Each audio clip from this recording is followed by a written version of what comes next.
All right, so example 1, we just want to identify these key terms that we just learned. So identify the following as adjacent, vertical, linear pair, complementary, or supplementary. Could be more than one. So for this one, it looks like we are talking about A and B over here. Those A and B angles are part of intersecting lines, but they're opposite of each other. So that would be vertical angles. Now, vertical angles are also congruent. Even though congruent is not a term here, I'm still going to write it this way we know that those angles are congruent as well. B, it looks like I have angles that are right next to each other. They share a vertex and a side. So I'm going to say these are adjacent angles right away.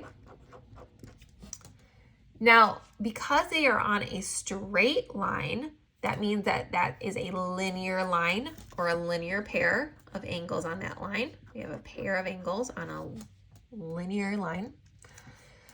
And then if we also have a straight line, that also means it adds up to 180, which means it's supplementary as well. So this one is actually 3 of them.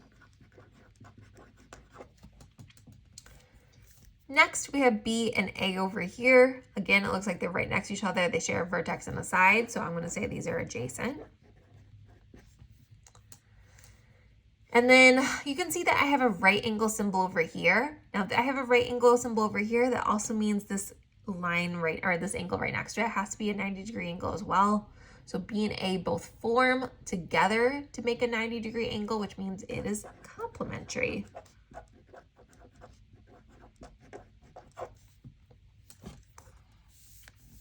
Now for D, D looks like it's right next to each other, so that means they're adjacent. And if we go through the rest of them, they're not vertical because they're not opposite or across from each other. It's not a linear pair because it's not on a straight line. It's not complementary because it doesn't tell us anything about forming a 90-degree angle, so that's not it. It's not supplementary because, again, it's not 180 degrees. We don't know anything about some angle measures. It's not a straight line, so not supplementary. So D is just adjacent. E over here, I got A and B.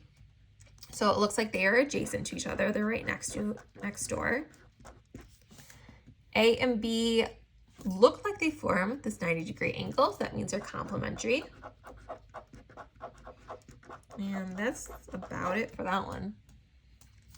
And then for F, again, these are across from each other. So those are vertical angles. And vertical angles are congruent. So I'm just going to write that as well. So this way we start getting it in our head.